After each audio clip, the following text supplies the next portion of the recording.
৩০০ আসনে প্রার্থী তালিকা চেয়েছেন বেগম খালেদা জিয়া। পিতার মাথায় পিস্তল ঠেকিয়েছিলেন সাদিক আব্দুল্লাহ।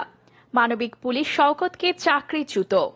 বিদ্রোহী প্রার্থী হলেন জাহাঙ্গীর, বললেন ব্যক্তির বিরুদ্ধে নির্বাচনে দাঁড়িয়েছি। এবার দেখুন বিস্তারিত। ৩০০ আসনে প্রার্থী তালিকা চেয়েছেন বেগম খালেদা জিয়া। আস্তে আস্তে ফিরোজায় ভিড় বাড়ছে। বেগম খালেদা জিয়াও রাজনীতিতে সক্রিয় হচ্ছেন। ঈদের আগে থেকেই বেগম খালেদা জিয়া দলের নেতাকর্মীদের সাথে বিভিন্নভাবে যোগাযোগ শুরু করেছিলেন।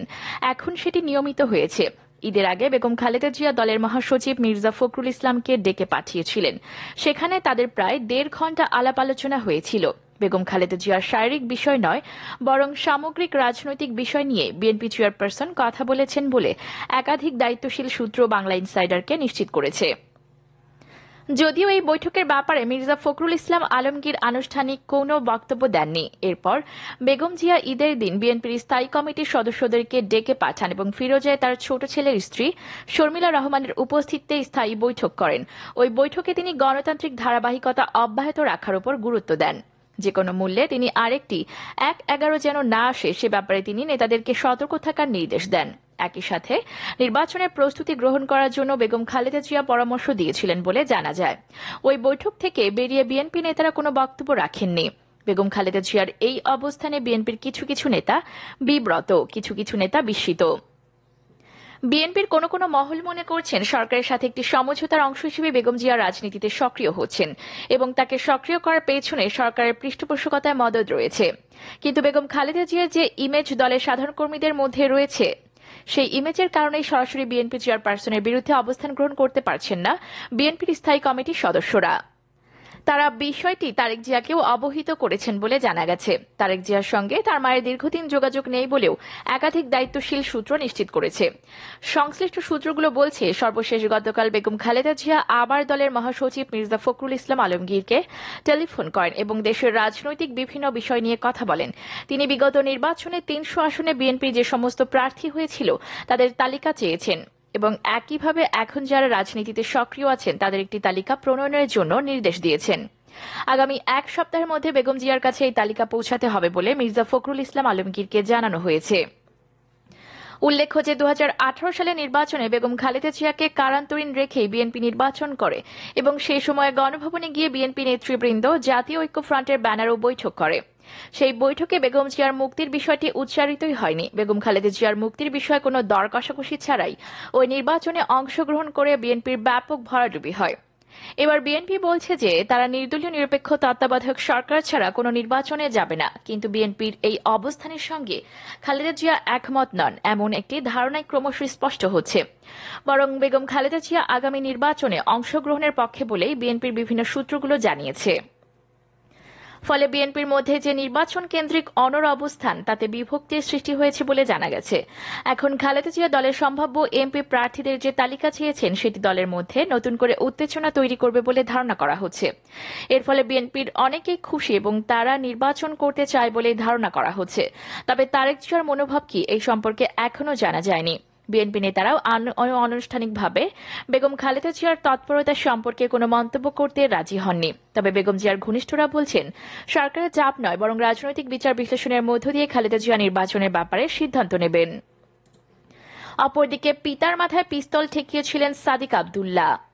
আওয়ামী লীগের টিকিটে গতবার বরিশাল সিটি কর্পোরেশনের মেয়র নির্বাচিত হয়েছিলেন সাদিক আব্দুল্লাহ। কিন্তু এবার আওয়ামী লীগের মনোনয়ন বোর্ডের সভা সাদিক আব্দুল্লাহকে আবার মেয়র পদের জন্য মনোনয়ন দেয়নি। তার বদলে তার চাচা খোকন সেনিয়াবাদকে মনোনয়ন দেওয়া হয়েছে। এটি পুরনো খবর।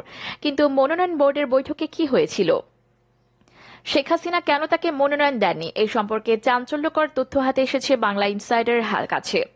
বাংলা ইনসাইডার এই মনোনয়ন বোর্ডের সভার বিস্তারিত বিবরণ জানতে পেরেছে। বিভিন্ন অনুসন্ধানে মনোনয়ন বোর্ডের বিভিন্ন নেতার সঙ্গে কথা বলে জানা গেছে, ওই বৈঠকে সাদিক আব্দুল্লাহর ব্যাপারে হাসনাত আব্দুল্লাহ প্রধানমন্ত্রীর সঙ্গে কথা বলেন।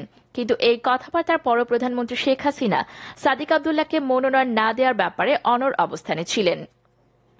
জানা গেছে, বরিশাল বিভাগের বিষয়টি আসার সঙ্গে সঙ্গে আওয়ামী লীগ সভাপতি এবং মনোনয়ন বোর্ডের সভাপতি বলেন, বরিশাল থেকে আমি সিদ্ধান্ত নিয়েছি খোকন সেনিয়াবাদকে মনোনয়ন দেওয়ার। এই সিদ্ধান্তের পর মনোনয়ন বোর্ডের সদস্য আবুল হাসনাত আবদুল্লাহ কথা বলার জন্য অনুমতি প্রার্থনা করেন। আওয়ামী লীগ সভাপতি তাকে সেই অনুমতি দেন।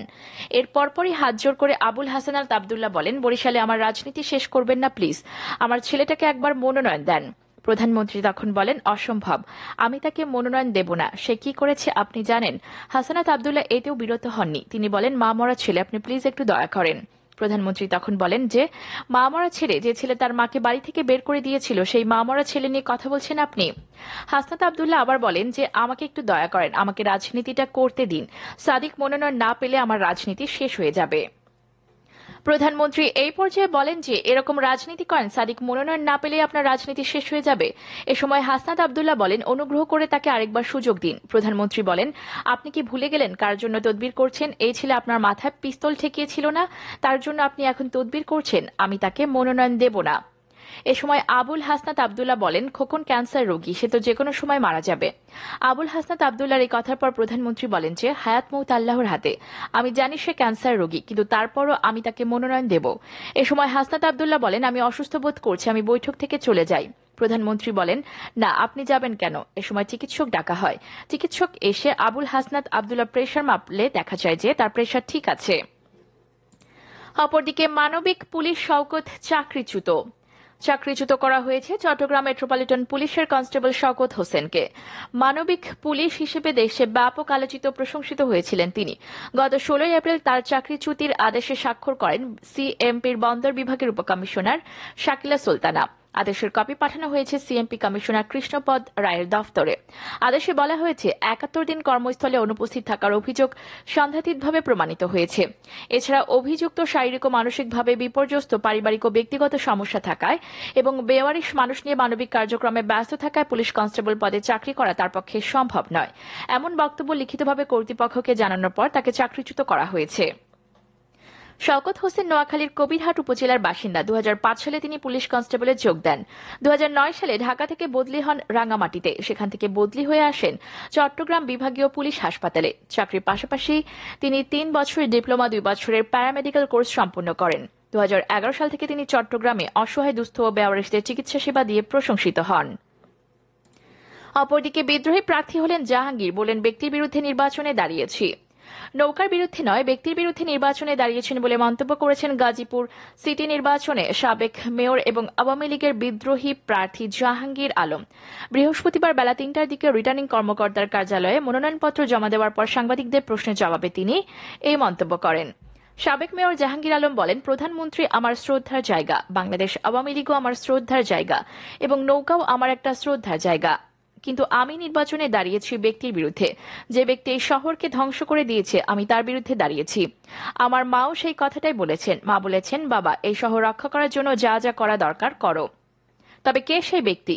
ওই ব্যক্তির নাম বলেন তিনি জাহাঙ্গীর আলম।